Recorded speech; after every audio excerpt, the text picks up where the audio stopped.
Vamos a empezar a ver una serie de estudios acerca de la segunda carta a Timoteo. Hace poco estaba viendo una serie de enseñanzas de varios hermanos en diferentes partes del mundo, donde están muy preocupados porque esto de la revolución moral a la que le dio paso la Iglesia Católica y algunas iglesias protestantes está tomando mucho auge, y ellos están preocupados también por la cuestión de la ideología de género, de la Agenda 2030, en donde prácticamente están luchando para que desaparezcan las iglesias cristianas. Ya empezaron, en Estados Unidos ya es un caos ahí. Yo les decía la vez pasada que están cerrando a diario alrededor de 600 iglesias en Estados Unidos. Obviamente están surgiendo otras, pero son más las que están cerrando a causa de toda esta presión que están ejerciendo, sobre todo ahorita lo que son los demócratas. Pero ya también empezaron aquí en México. En México ya están empezando a meter la ideología de género desde la primaria. Ya a mi esposa ya le dieron instrucciones de que tenían que hacerlo, estuvieran o no estuvieran de acuerdo, para que los niños empiecen a tocarse, a masturbarse, a hacer todo ese tipo de cosas, pues que van en contra de lo que son los principios de Dios. Y entonces sí, la verdad es que sí estamos muy preocupados. Bueno, yo estoy muy preocupado por los nietos, pues mis hijos como quiera, bien o mal, ahí van. Pero nuestros nietos, para los que somos ya mayores, sí es preocupante. Una de las frases que me impactó de uno de los pastores es decir, antes decíamos, ¿qué mundo le estamos dejando a nuestros hijos? Y hoy la idea es, ¿qué hijos le estamos dejando a este mundo que está caído?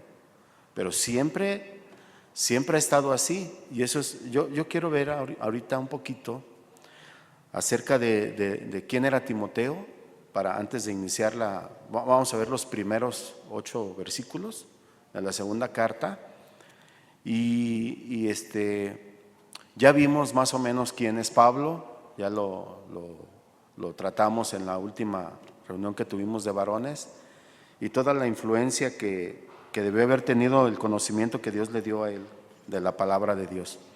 Entonces vamos a ver los primeros 8 versículos, pero vamos a empezar por el primero, que es la presentación del apóstol Pablo en esta carta.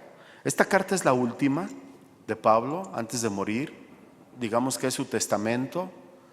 La escribió cuando estaba cautivo en Roma, encarcelado en una mazmorra, en condiciones muy malas, pero lo asombroso de todo esto es que él nunca se quejó, nunca renegó de su fe, y eso nos fortalece a nosotros. Entonces dice la segunda carta a Timoteo, el versículo 1, dice: Pablo, apóstol de Jesucristo, por la voluntad de Dios, según la promesa de la vida que es en Cristo Jesús. Ahora, ¿a quiénes se les nombraba apóstoles en aquel tiempo? A los 12 que nuestro Señor Jesucristo escogió de entre las multitudes. Entonces, siempre ha habido una corriente que se llama de la alta crítica en la apología, y siempre han estado en contra de que Pablo no se autonombrara, sino que se desea nombrado por nuestro Señor Jesucristo como apóstol. Él, de hecho, se dice que a él lo escogió el Señor como un abortivo al final, ¿verdad? Y ahorita vamos a ver cuál fue su llamado y cómo lo justifica, porque en todas las cartas Pablo se presenta como apóstol de Jesucristo. Y vamos a ver la justificación que él da. Entonces, Pablo se refiere a sí mismo como un apóstol de nuestro Señor Jesucristo, y se clasifica a sí mismo como uno de los 12 que nuestro Señor Jesús seleccionó personalmente de entre multitudes. Tenemos que recordar que Jesús dio este título especial de apóstoles a sus discípulos, con la intención de enviarlos en misión para representarlo y para enseñar en su nombre. Esa era la misión de los apóstoles y sigue siendo. Para los continuacionistas sigue siendo todavía, sigue habiendo apóstoles. Seguramente que sí, no creo que el ministerio se haya quedado dormido después de la resurrección de nuestro Señor Jesucristo. Entonces, Él se clasifica a sí mismo como uno de los 12. Tenemos que recordar que Jesús les dio el título de apóstoles con la intención de que lo representaran y de que enseñaran en su nombre. ¿Cuál era la condición para que ellos fueran llamados apóstoles? Capacitarlos durante los 3 años que estuvo nuestro Señor Jesús en su ministerio, los cuales dispuso que estuvieran con Él para oír sus enseñanzas, para ver sus obras y testificar de lo que habían visto y oído. Esa era la misión de los apóstoles y sigue siendo. Quizá muchos de nosotros, o la mayoría de nosotros, no hemos visto en persona a Jesús, pero están sus enseñanzas en la palabra de Dios. Entonces, si nosotros lo creemos, dice en Juan 15:27, y ustedes darán testimonio también, porque habéis estado conmigo desde el principio. Esas palabras se las dirigió a los apóstoles que estuvieron físicamente con Él. Ahora, ¿qué les prometió el Señor Jesucristo? Una inspiración extraordinaria proveniente del Espíritu Santo para recordarles lo que Él les había enseñado y guiarlos a las verdades que Él no les había podido enseñar.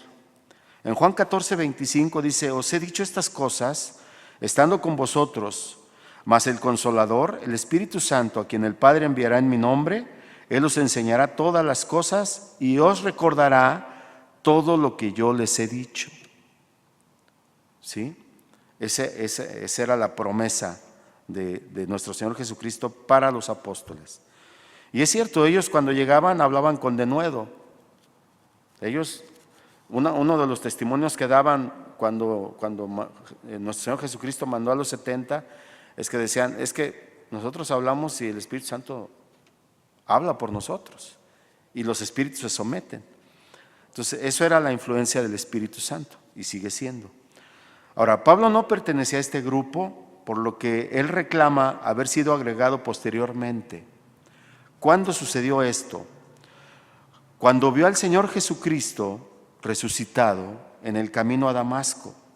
De esa manera, él calificó para todo lo que todo apóstol necesitaba: ser testigo de la resurrección y más aún, en ese encuentro con nuestro Señor Jesucristo recibió su comisión como apóstol.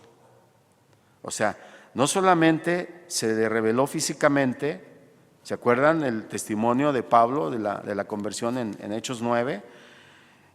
Sino que cuando Ananías es enviado a orar por Pablo, Ananías se resiste un poco y le dice, Señor, he oído que este hombre pues no nos trata bien, de hecho busca a los cristianos para encerrarlos o matarlos. Y el Señor le dice a Ananías, ve, porque instrumento escogido me es este para llevar mi nombre en presencia de los gentiles y de reyes y de los hijos de Israel. Y luego se lo confirma. El Señor Jesucristo le dijo a Pablo en Hechos 26, 16, 18, para esto me he aparecido a ti, para ponerte por ministro y testigo de las cosas que has visto y de aquellas en que me apareceré a ti, librándote de tu pueblo y de los gentiles, a quien ahora te envío para que abras sus ojos. Entonces Pablo sí puede ser considerado como un apóstol porque él vio a nuestro Señor Jesucristo resucitado, nuestro Señor le habló y le dio la gran comisión de ir y hablar. Las palabras del Señor te envío pertenecen al griego ego apostelo se. Literalmente significa yo te apostoleo, es decir, yo te establezco como el apóstol de los gentiles. Esa fue la encomienda que el Señor le dio a Pablo. Dice en Romanos 11:13, porque a vosotros hablo gentiles, por cuanto yo soy apóstol a los gentiles y honro mi ministerio. Pablo estaba convencido de su ministerio porque había sido dado por nuestro Señor Jesucristo. Y en Gálatas 2:9 dice, y reconociendo la gracia que había sido dada, o sea que me había sido dada, dice Pablo, Jacobo, Cefas y Juan, que eran considerados como columnas de la iglesia primitiva, nos dieron a Bernabé y a mí la diestra en señal de compañerismo para que nosotros fuéramos a los gentiles y ellos a los de la circuncisión. Entonces es una confirmación de los propios apóstoles que nuestro Señor Jesucristo había ordenado para Pablo y Bernabé. ¿Sí? Entonces hay bastantes argumentos de parte de Pablo para afirmarse como un apóstol. ¿Sí? Bueno, Pablo jamás se olvidó de su comisión apostólica y defendió su mensaje contra todos sus detractores. ¿Con quién tenía las mayores broncas Pablo? Siempre con los religiosos judíos, con los fariseos, con los saduceos, con la gente que tenía, se supone, la teología al dedillo. Porque ellos le decían, ellos no podían entender cómo es que Pablo, siendo un perseguidor de la iglesia, siendo alguien que hostigaba a la iglesia, la correteaba, iba por ellos, los sacaba, no podían entender cómo ahora era un apóstol, cómo ahora predicaba la palabra. O sea, obvio ellos no habían tenido un encuentro con nuestro Señor. Entonces Pablo jamás se olvidó de esto, porque su apostolado provenía de Cristo y no de los hombres.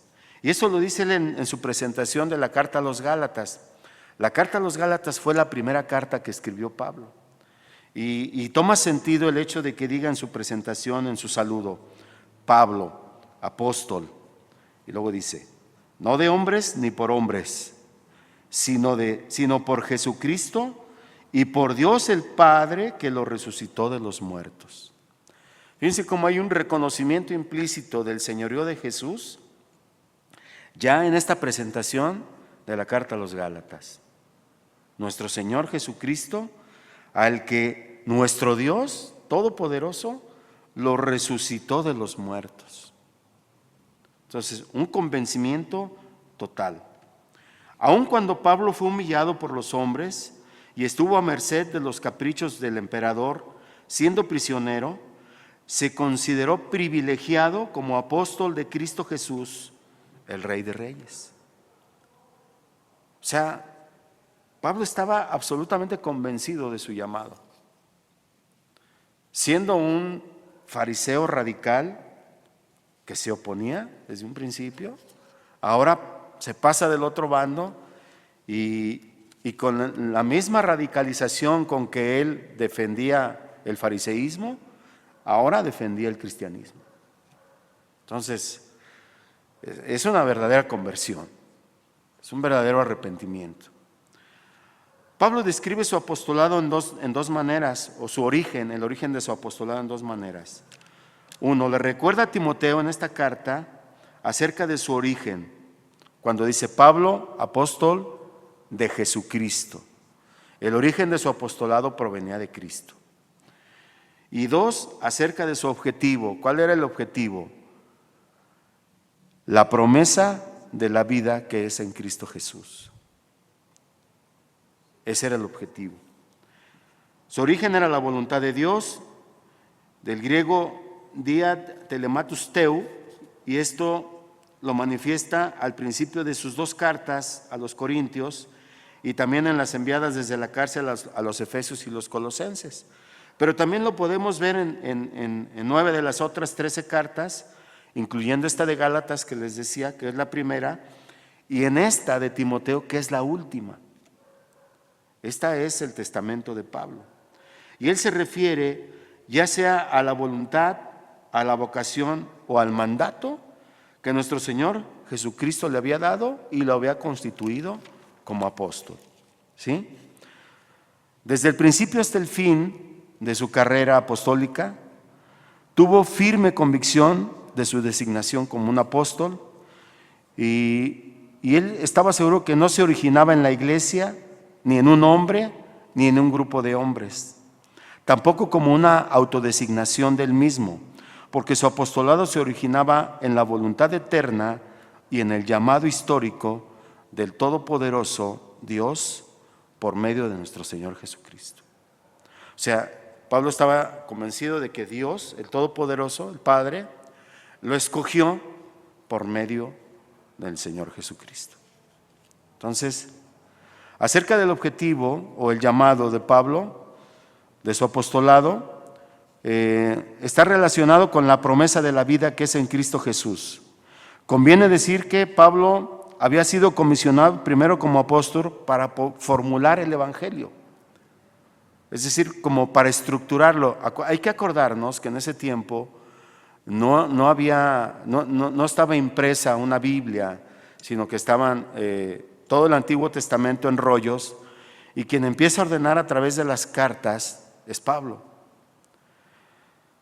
Ya estaba también escribiendo el doctor Lucas, lo que eran los evangelios, Mateo mismo, Marcos, a través del testimonio de los otros apóstoles. Pero a quien le tocaba, debido al conocimiento teológico que tenía, era Pablo. Entonces él tocaba formularlo para luego comunicarlo. ¿Sí? Entonces el Evangelio son buenas noticias y era lo que Pablo proclamaba para pecadores moribundos, y él era el ejemplo. Él estaba muriendo, a quienes Dios había prometido la vida en Cristo Jesús. Pero no solamente era la vida en esta tierra, sino la vida eterna. Entonces, de manera singular, en el momento en que Pablo se enfrenta con la muerte cara a cara, él define el Evangelio como la promesa de la vida, pero no solamente de la vida eterna. Y podemos decir y asegurar, porque esto lo dice la Biblia, que este es el Evangelio en esencia, la vida eterna. Nosotros lo entendemos cuando nos entregamos al Señor Jesucristo, entendemos que Él nos da la vida más allá de esta dimensión, más allá de la tierra. Jesucristo ofrece a los hombres vida verdadera, vida eterna, aquí y en el más allá.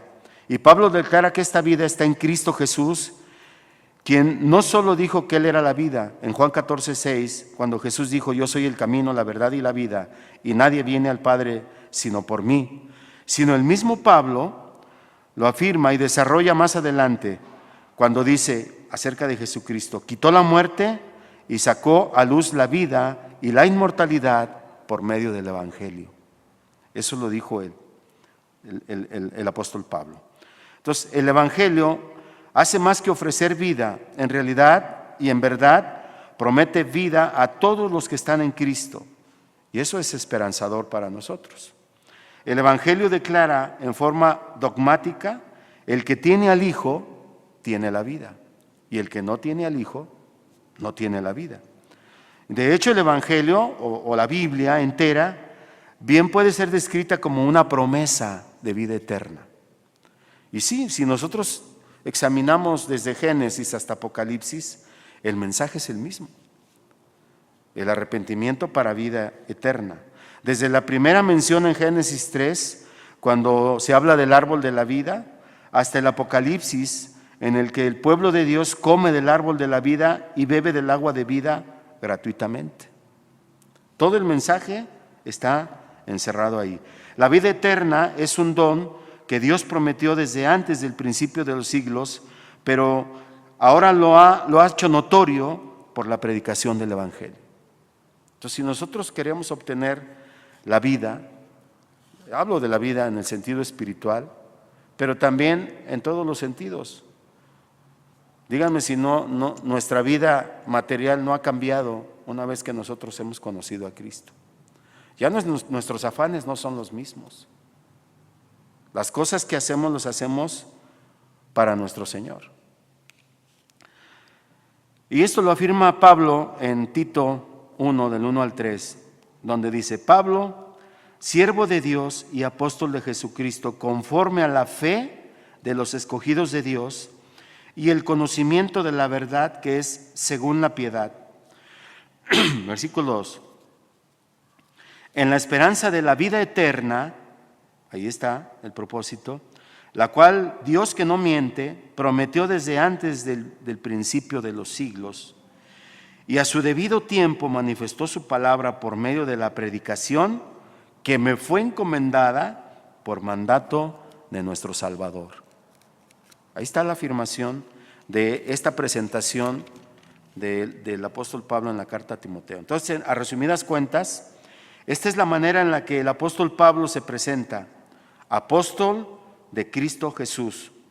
Su apostolado se originó en la voluntad de Dios y se proyectó en la proclamación del Evangelio. ¿Y por qué? Para la promesa de la vida que es en Cristo Jesús. Ok.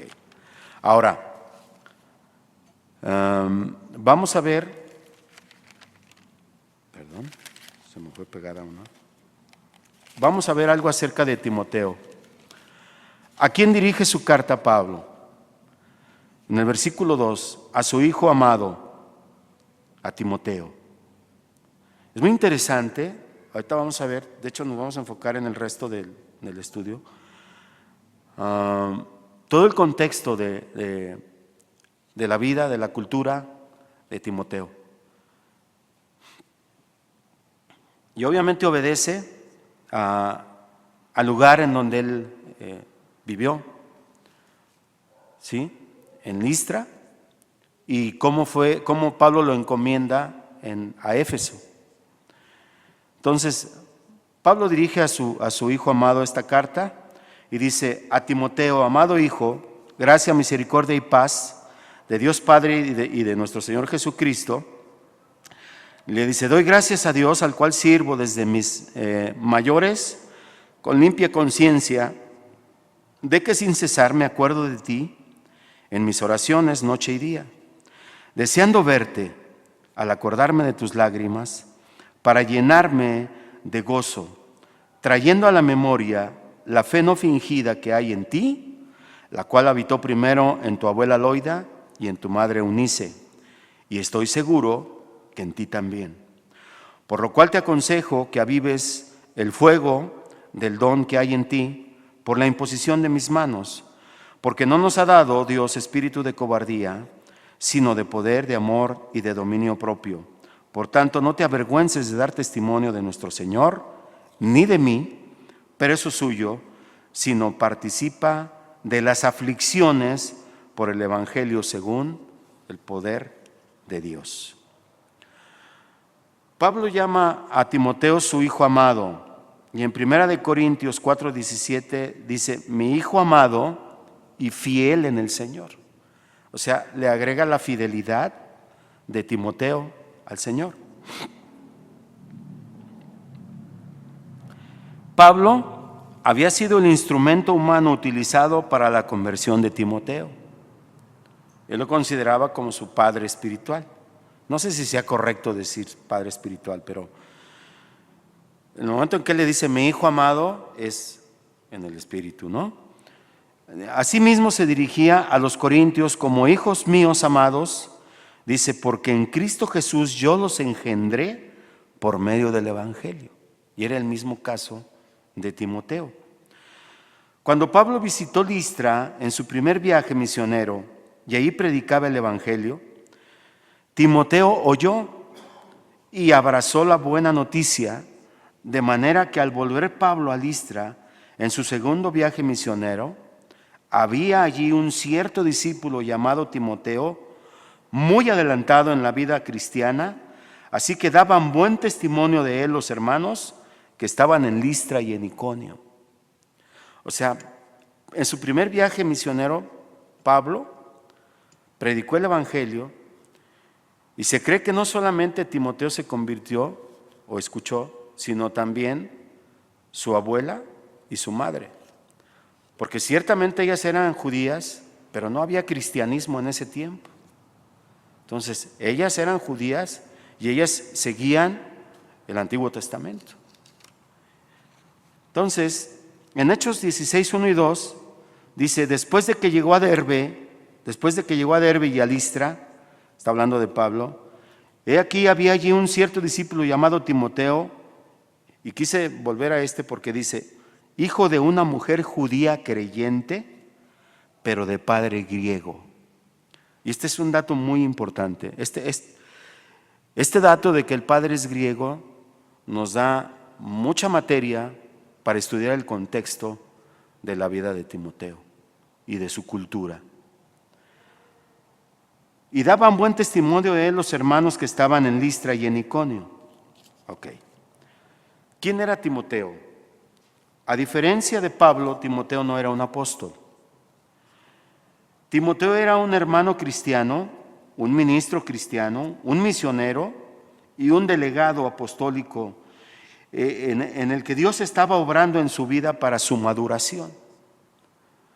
Miren, cuando Pablo, digamos que lo nombra ministro en la iglesia de Éfeso para que ordenara ahí todo, Timoteo tenía 35 años, de acuerdo a los datos históricos. Es una edad muy joven para una responsabilidad tan grande. Imagínense un ministro, alguien se ha ordenado como ministro en una época como la que se estaba viviendo, con una cultura como la que se estaba viviendo, y ahorita vamos a ver algo de eso, a los 35 años. O sea, verdaderamente era muy, muy joven. Alguien podría decir, no, pues ya es una persona madura.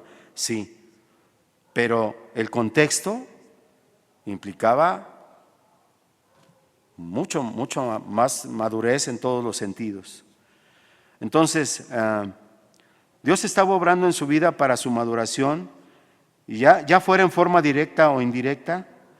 Y entonces aquí, en esta lectura se nos indican 4 formas que menciona Pablo acerca de la formación de Timoteo. La primera, la influencia en la formación de Timoteo. ¿Cómo fue criado Timoteo? Bueno, dice que trayendo a la memoria la fe no fingida que hay en ti, la cual habitó primero en tu abuela Loida y en tu madre Eunice. ¿Cuál era esa fe si todavía no existía el cristianismo? Las Sagradas Escrituras del Antiguo Testamento. Y dice, y estoy seguro que también en ti. ¿Sí? Ahorita se va a poner más interesante. Entonces, la primera influencia en la formación de Timoteo es cómo fue criado. Y bueno, surge una pregunta, ¿cómo estamos criando nosotros a nuestros hijos? En medio de un contexto tan hostil como en el que vivía Pablo y Timoteo en ese tiempo.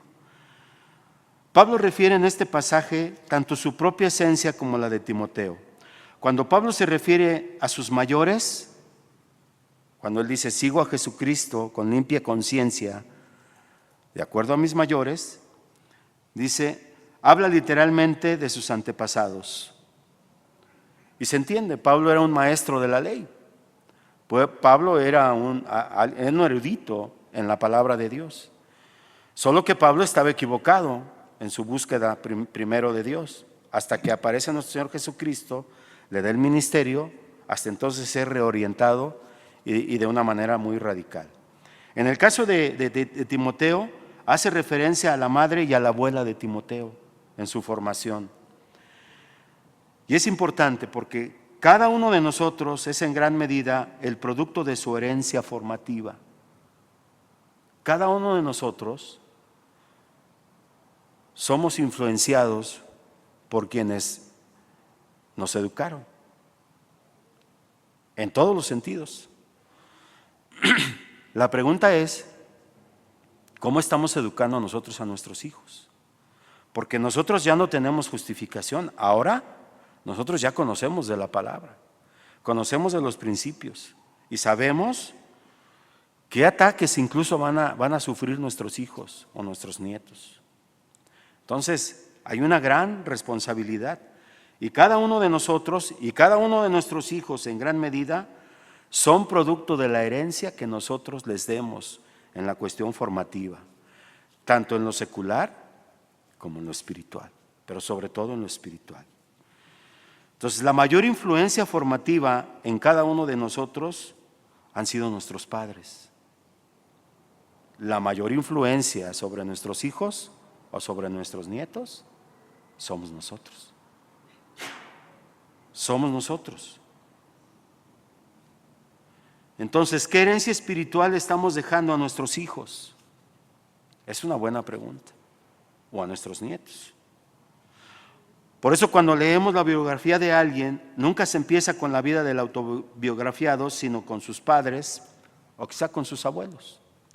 Y nosotros vemos en toda la secuencia de la Biblia, cuando se habla de David, es hijo de Isaí y así, ¿verdad? Se va toda la, ¿cómo se llama? Toda la genealogía, perdón, ¿sí?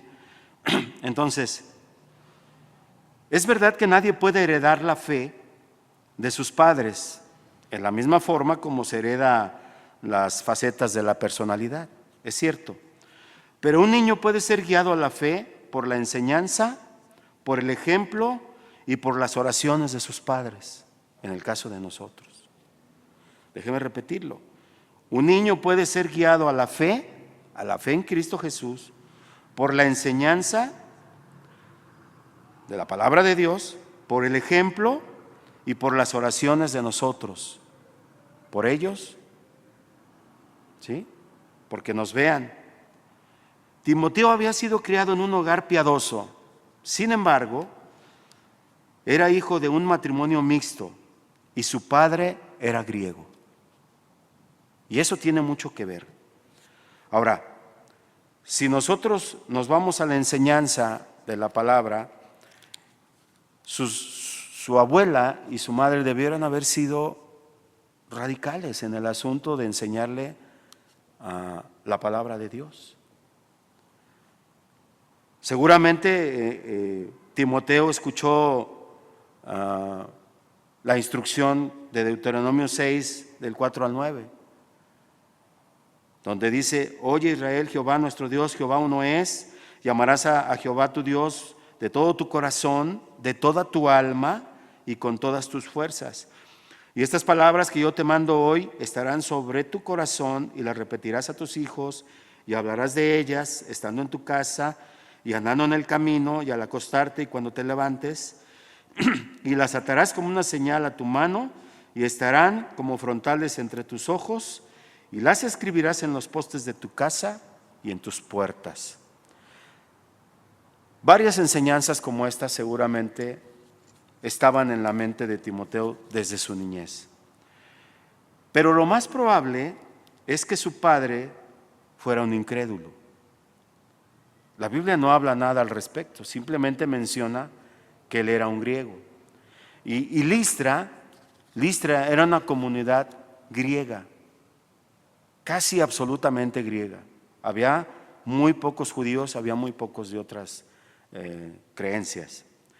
Entonces él provenía de una cultura mítica, humanista y pagana, una cultura politeísta que tenía muchos dioses, que creían dioses que tenían todos los defectos de los seres humanos, que eran celosos, asesinos, adúlteros, vengativos y con excesos como los de cualquier humano pecador. Porque esa es la visión de un griego en el ámbito teológico. Si nosotros leemos la mitología griega, nos vamos a encontrar con eso, con que los dioses se peleaban entre hermanos por una mujer, por un puesto, por virtudes que supuestamente tenía uno y el otro no, y entonces se peleaban entre ellos y ellos tenían un escogido y el otro no, y esa era la idea, dioses humanizados, ¿sí? Pero su madre Eunice era una creyente judía que había aceptado el cristianismo. Al parecer, su abuela Loida se había convertido anteriormente, pues Pablo escribe acerca de la fe no fingida de las 3 generaciones.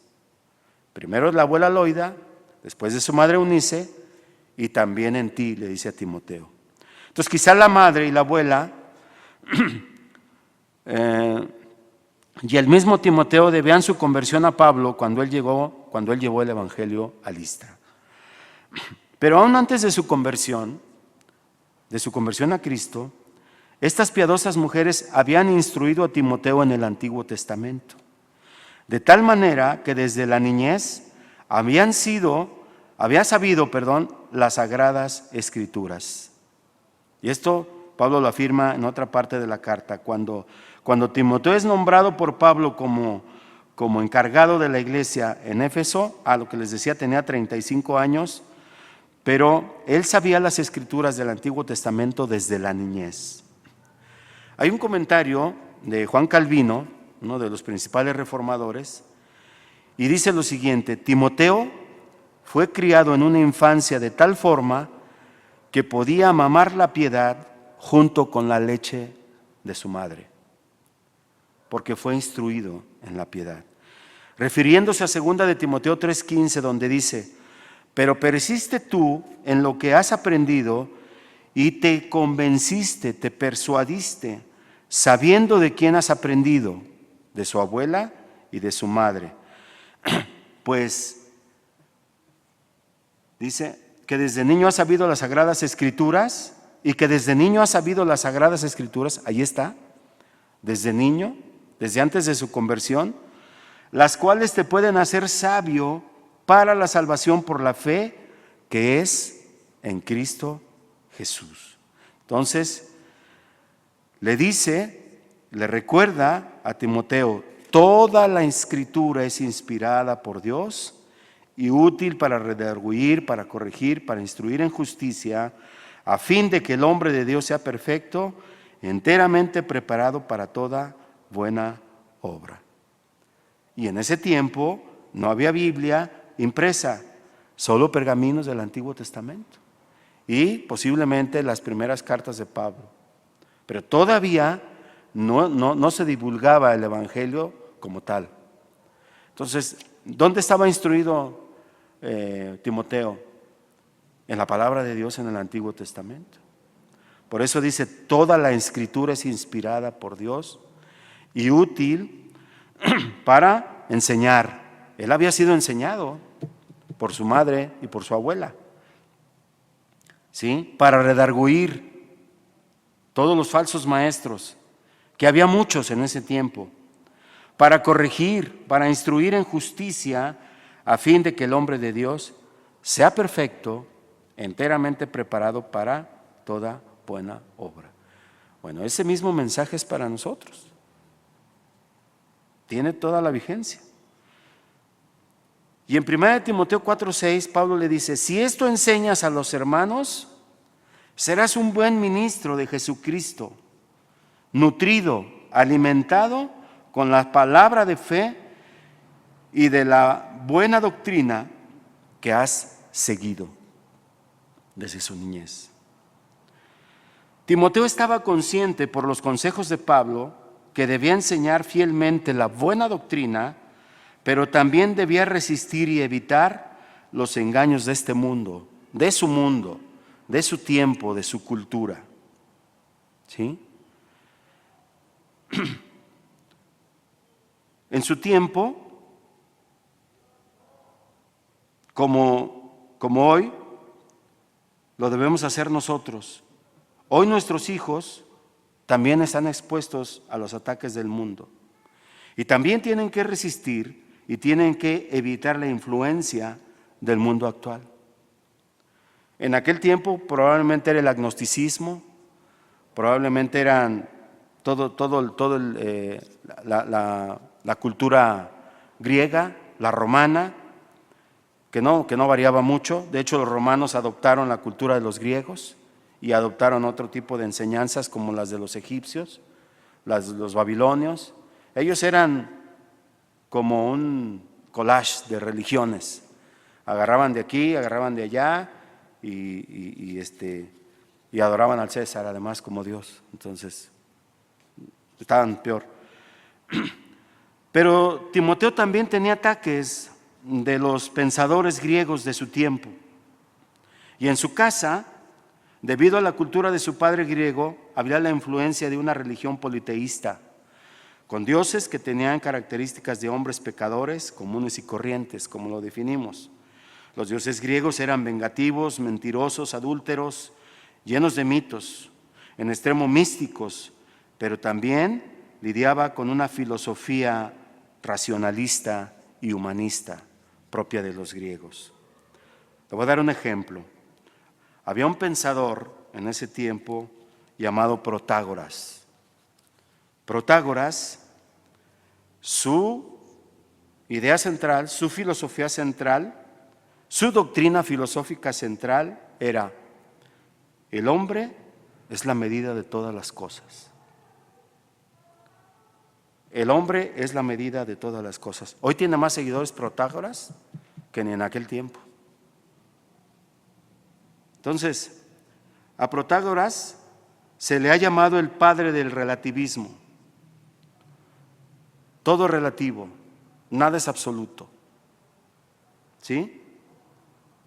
Entonces, a él se le conoce hoy también como el padre del relativismo moral, porque para él no había absolutos. La bondad no existía, la verdad absoluta no existía, todo es relativo. Todas estas filosofías negaban los absolutos de Dios. La misma moral en sí la negaban. Entonces, cuando no tienes necesidad de ningún Dios, te basta contigo mismo. Y eso es lo que hacen la cultura posmoderna hoy en día. ¿Qué no puedes hacer si tú eres la medida de todas las cosas? Tú puedes hacer lo que se te pegue la gana. ¿Dónde está el límite de tu horizonte si tú eres la medida? Y eso se lo tendríamos que decir a los jóvenes. ¿Dónde están los límites de tus acciones y de tus pensamientos si todo es relativo? ¿Dónde están? Aún hoy tenemos la influencia de este tipo de pensamientos, hoy en día todavía. Lo importante no son los elementos externos, sino el ser humano. Lo realmente decisivo no serían los objetos, sino el sujeto que los observa. Yo, mí, para mí. Se libera la subjetividad y de una tal libertad de la subjetividad florecerá el humanismo moderno. El hombre se convierte a sí mismo en el centro del pensamiento, ¿sí? Y el objeto primordial de su propio estudio. Y eso no es lo que vemos hoy. Eso surgió desde el modernismo y ahora en el posmodernismo también. La descartación de Dios, una vez que esto pasa, una vez que Dios lo han dejado fuera de la ecuación, comienza una declinación moral y luego la declinación económica y por último la caída de una nación y al final la caída del ser humano. Y eso lo estamos viendo en Estados Unidos. Desde el momento en que ellos sacaron a Dios de la ecuación, desde el momento que lo sacaron de las escuelas, desde el momento que prohibieron la oración, el pueblo estadounidense se ha venido abajo. Y eso fue lo que sucedió en la cultura griega, y eso es lo que sigue sucediendo. Cada que una sociedad se corrompe, es porque empieza a dejar a Dios fuera de la ecuación. Ya no lo consideran, ya no lo toman en cuenta.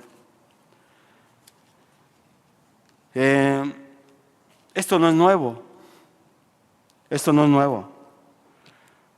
No nos dicen hoy los nuevos ateos, que de nuevo no tienen nada, cuando el Salmo 14 y el Salmo 53 se escribieron, fueron hace 4,000 años, 2,000 años antes de nuestro Señor Jesucristo. Y hoy podemos escuchar pensadores influyentes en las universidades en todo el mundo, como Richard Dawkins, que dicen: probablemente Dios no existe. Deja de preocuparte y disfruta la vida. Esta es una campaña publicitaria humanista británica en donde en muchos autobuses se puso esta definición como si para ser feliz se necesitara deshacernos de Dios, como si creer en Dios fuera una infelicidad o un tormento. En los últimos años se han concentrado muchos ateos fieles, entre comillas, a su ateísmo, como un ejército para luchar, y el enemigo es Dios.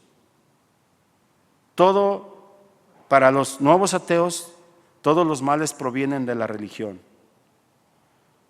Nosotros podemos ver el atentado a las Torres Gemelas, lo atribuyen a la religión, y probablemente así sea. Entonces, pero se salen del contexto. Hay muchos más beneficios del cristianismo que del ateísmo. Muchos más, y basta revisar la historia. Entonces, de la misma manera en que en el tiempo de Timoteo se negaba la existencia de Dios, hoy los nuevos ateos argumentan por qué no pueden ser cristianos, por su relativismo moral, y aseguran que el ateísmo es un requisito previo para vivir alegremente. Eso es lo que dicen. Se regocijan en su maldad y en su arrogancia, y se ahogan en la ignorancia de su conocimiento. Queriendo ser sabios, se hacen necios. Y eso lo dice Pablo en Romanos 1.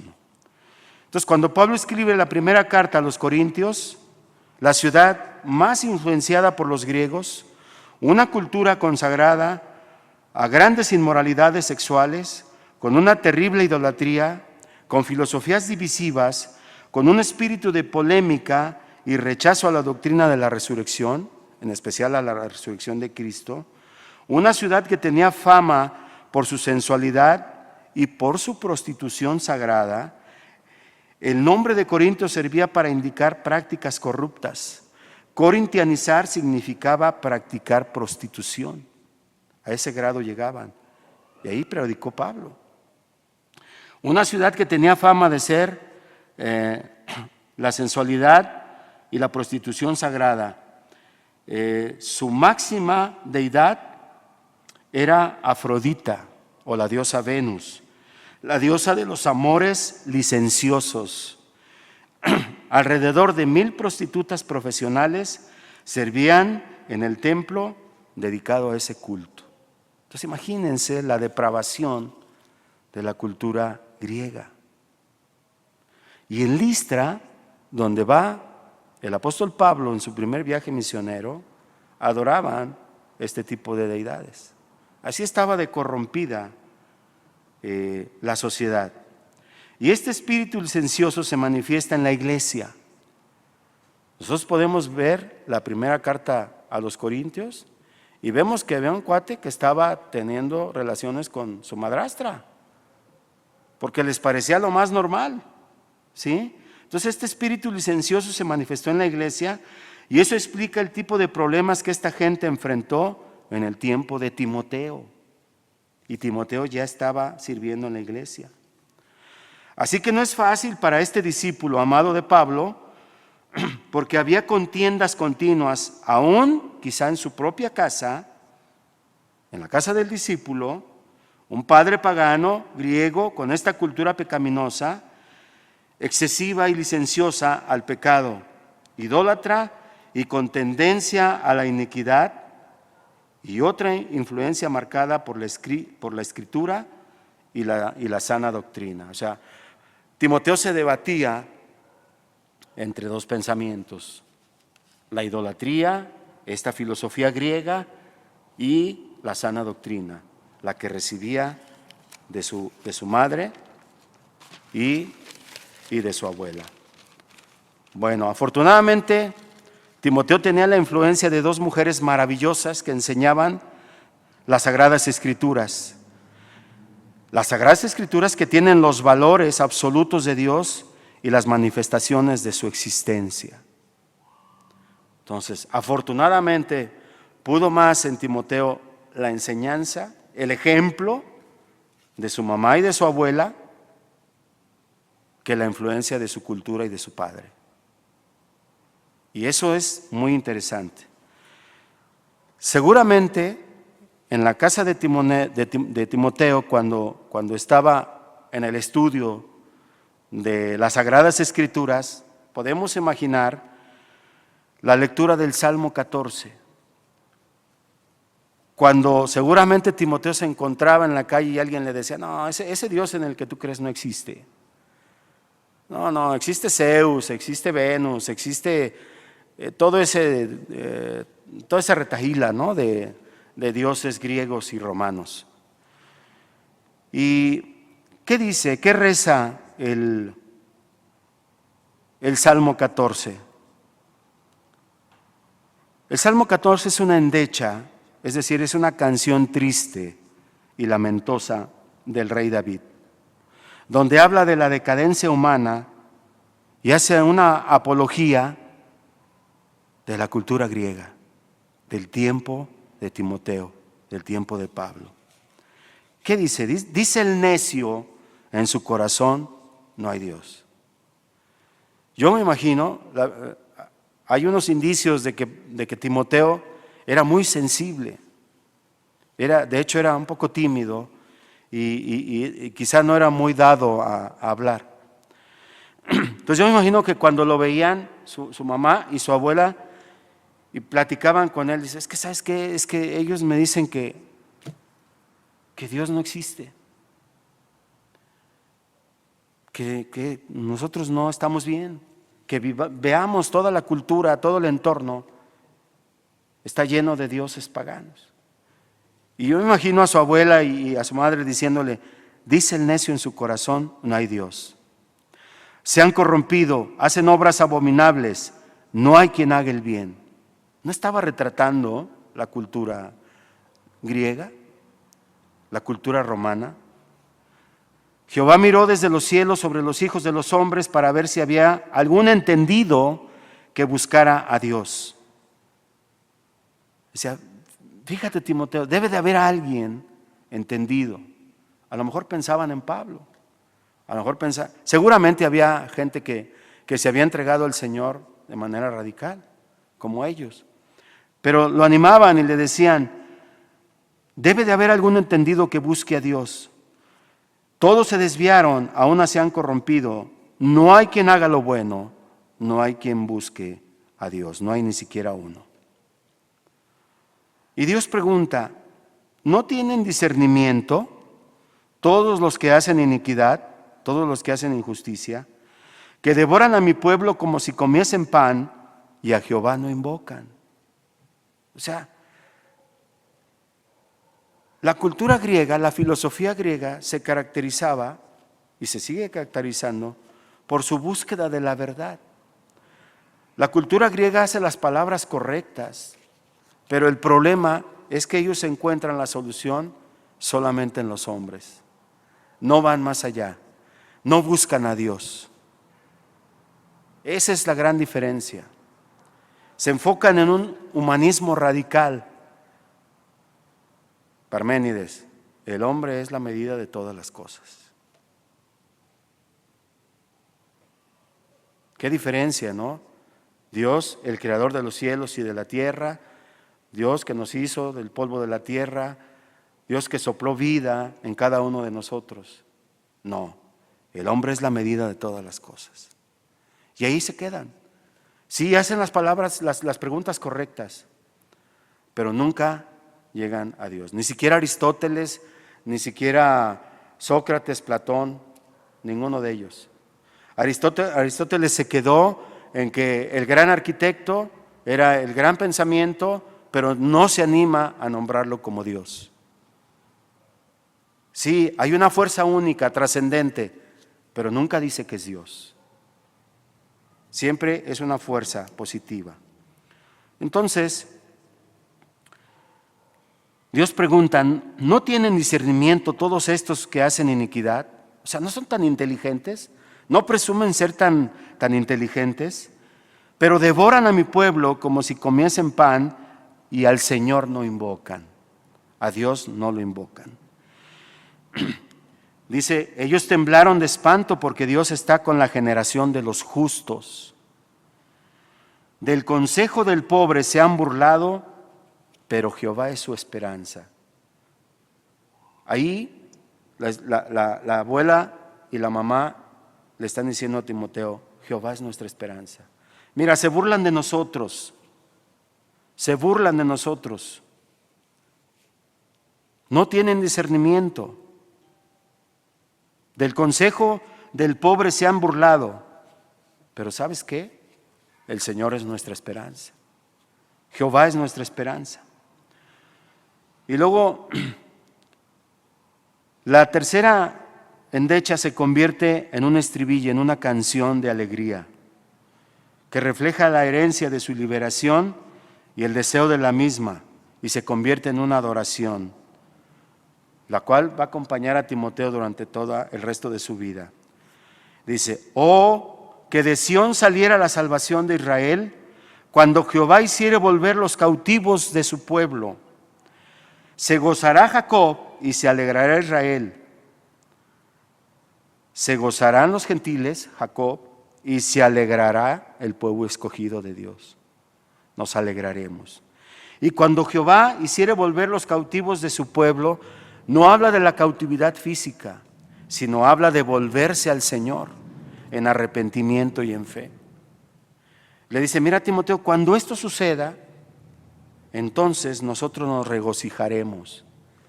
Pero ¿saben qué? Esto ya sucedió y hacía referencia a nuestro Señor Jesucristo. La salvación ya vino, la salvación ya está, y a nosotros nos toca predicar las buenas nuevas. Por eso debemos de tener júbilo. Por eso ahora ya no es un lamento, ahora es un cántico de júbilo, un estribillo acerca de la liberación. ¿Sabes qué, Timoteo? Nosotros hemos sido liberados de esa cautividad. Nosotros, los que hemos creído en el Señor Jesucristo, ahora tenemos vida eterna. Ya no nos importa el sufrimiento en esta tierra. Hemos recibido a nuestro Señor y a nuestro Salvador Jesucristo. Este salmo, el 14 y el 53, son idénticos. Se les conoce como poemas sapienciales y contienen profundas deliberaciones acerca de la corrupción humana. En los primeros versículos del 1 al 3, esta canción triste hace una endecha de la corrupción universal. Cuando dice el necio en su corazón a Dios, se han corrompido todos, se han corrompido, hacen obras abominables. ¿Qué era lo que hacían en el templo de Venus? Depravación sexual. ¿Sí? La cultura griega, a través de toda la historia, es la que más esclavos ha tenido. Ellos permitían la esclavitud. Entonces, se han corrompido, hacen obras abominables, no hay quien haga el bien. Este es un retrato del tiempo, de la cultura del tiempo de Timoteo. Jehová miró desde los cielos sobre los hijos de los hombres para ver si había algún entendido que buscara a Dios. Todos se desviaron, todos. Alguno. Todos se desviaron, a una se han corrompido. No hay quien haga lo bueno. No hay nadie que haga lo bueno. No hay ni siquiera uno, dice. ¿Y no era eso lo que estaba viviendo en la cultura griega? Y en la segunda parte, la endecha es la futilidad de la corrupción, es decir, la poca importancia que le daba esa cultura. No tienen discernimiento. No tienen. Todos los que hacen iniquidad, todos los que hacen injusticia, Dios está preguntando, ¿no tienen discernimiento? Todos los que hacen injusticia, sí lo tienen, pero no les importa. Todos aquellos que devoran a mi pueblo como si comiesen pan y no invocan al Señor. Sí tenían idea. Pablo lo dice en Romanos 1, porque las cosas invisibles de Él, su eterno poder y deidad, se hacen claramente visibles desde la creación. Y si alguien era observador, era el griego. Entonces sí sabían sí sabían que estaban haciendo mal, sí tenían discernimiento, pero había una futilidad hacia la corrupción. Les valía, no les importaba. La cultura griega era negligente a la doctrina del Evangelio. Entonces, el cántico era el de liberación, como lo vimos. Entonces, cuando la Biblia, o el necio en la Biblia, esta designación comporta un sentido moral, no intelectual. Los griegos no eran tontos, eran muy inteligentes, pero su degradación era en el sentido moral. Ellos sabían que estaban haciendo daño, sabían que vivían depravadamente y no querían reconocer la moralidad de Dios. Hoy sigue estando vigente esto. Cuando yo platicaba con un maestro me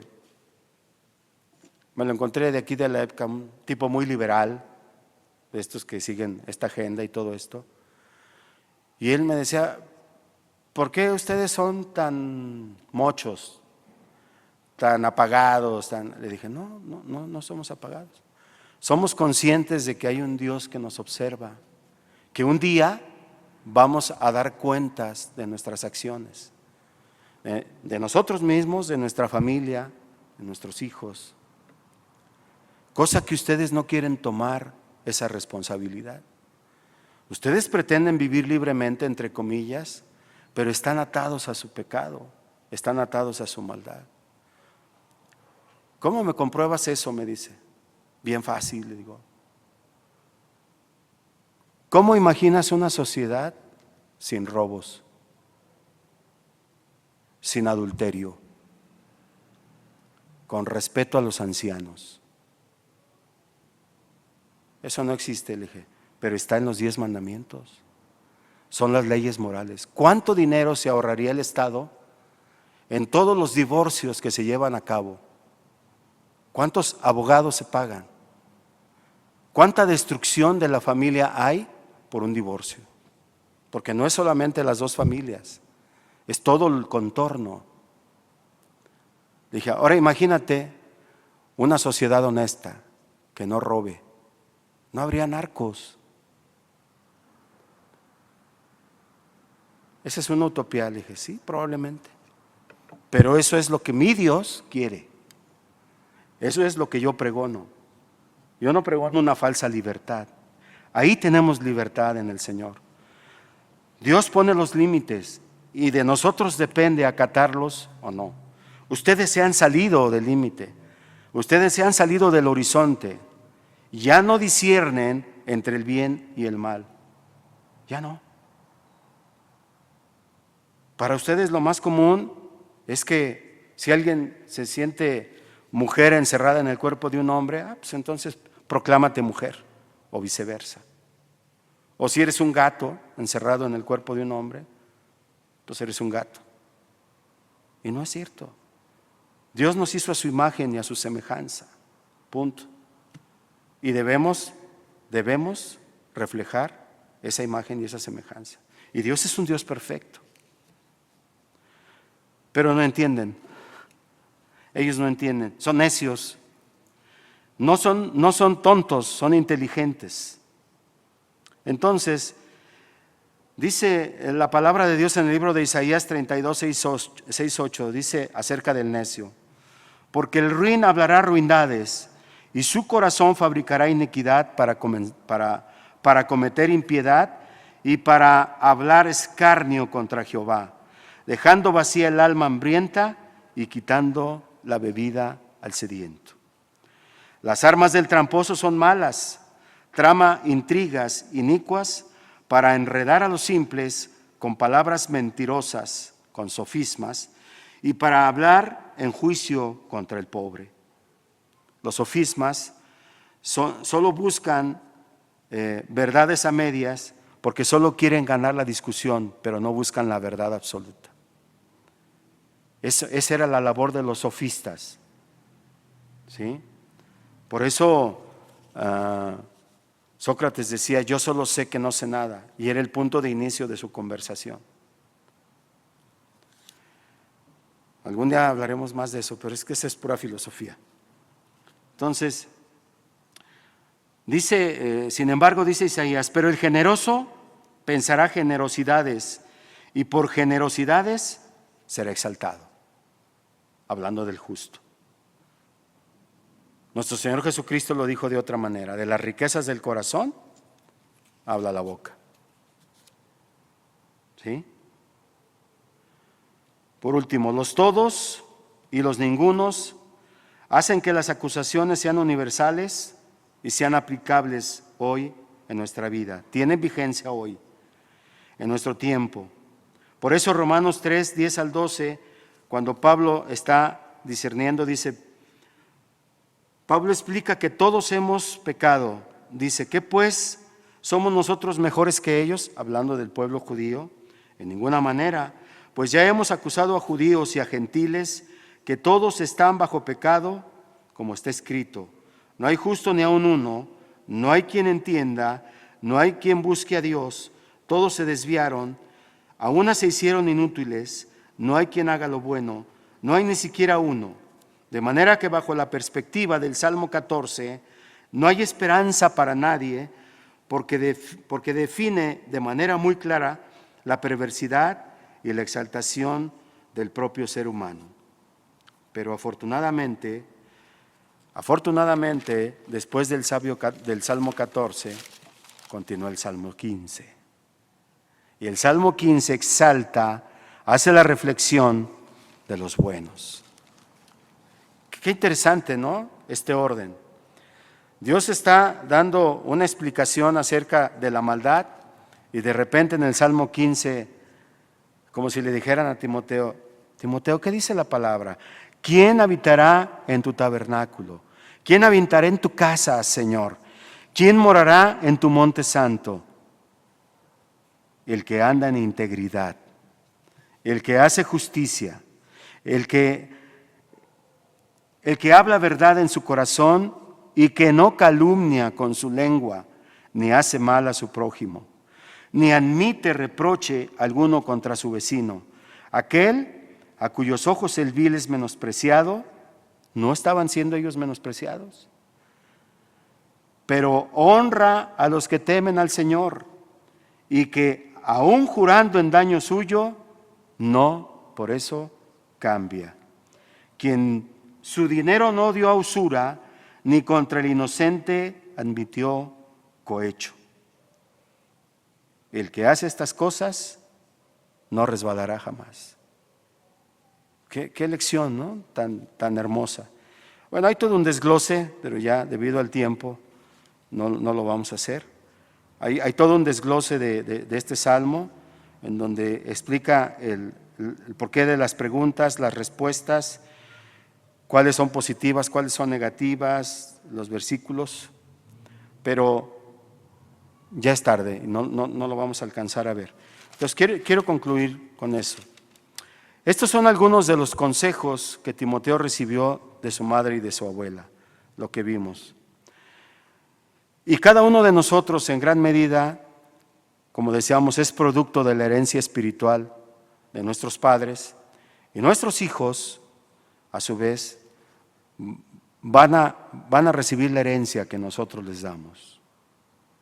Y eso es un compromiso. ¿Qué herencia espiritual estamos dejando a nuestros hijos? ¿Quién los alimenta espiritualmente?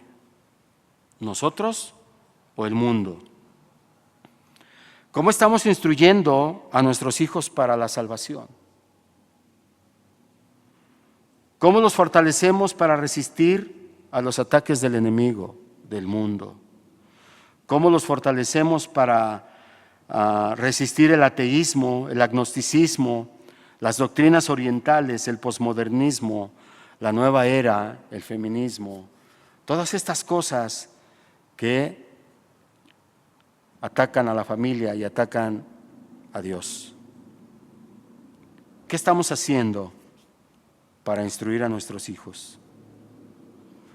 ¿Resistirán como Timoteo el ambiente de nuestro tiempo? Depende mucho de nosotros. Es más, depende prácticamente de nosotros. No tenemos que dejárselo a la escuela dominical. Hay gente que piensa que todo el asunto espiritual corresponde a la iglesia y quiere que se resuelva en la hora que están los niños en la escuela dominical. Cuando el ejemplo debemos de ser nosotros. Cuando nos vean orar por ellos, cuando nos vean instruirlos en la palabra, escudriñar la palabra. De nosotros depende. Y es un compromiso. Más adelante vamos a ver el encargo de la doctrina de Pablo a Timoteo y vamos a hacer hincapié en los hombres de los cuales habla Pablo cuando dice vendrán tiempos peligrosos, donde habrá hombres amadores de sí mismos. Hace un retrato de nuestra sociedad en la actualidad. Y eso es bueno que nosotros lo sepamos porque llegará el momento en que nuestros hijos o nuestros nietos nos van a preguntar ¿qué hacemos? ¿Qué vamos a hacer? Porque esto es lo que nos están enseñando en la escuela, desde la primaria hasta la universidad. Y nosotros tenemos que tener argumentos para decirles qué es lo correcto y qué no es lo correcto, qué pertenece a Dios y qué no pertenece a Dios. Amén. Vamos a orar. Padre, te damos muchas gracias, Señor. Muchas gracias, Padre. Te adoramos, Señor, porque tú nos enseñas, nos muestras todos los días cosas maravillosas, Señor, cosas que solamente tú, Señor, eres capaz de revelarnos, Dios. Danos, Señor, un corazón sensible a tu palabra. Danos una mente abierta para entenderla de la manera que tú quieres, Señor. Que te honre a ti, que te glorifique a ti y que todo lo que hagamos también, Señor, vaya en el mismo sentido. Que te honre, que te glorifique, que te exalte a ti, Señor, que eres el Rey de Reyes, Señor de los señores, Padre. Que reconozcamos en ti a nuestro único y suficiente Salvador, Padre, y que enseñemos eso a nuestros hijos, a nuestras futuras generaciones. Que entendamos que esto no es nuevo, Señor, que siempre el cristianismo ha ido contracorriente y que, Señor, hay un pequeño remanente que siempre ha defendido, Señor, la posición que tú nos das. Ayúdanos, Señor, danos fuerza, danos discernimiento, Padre, para ser sabios, Señor, y entender tu palabra y enseñarla, Señor, a nuestras generaciones. Muchas gracias, Padre, en el nombre precioso de Jesús. Amén y amén.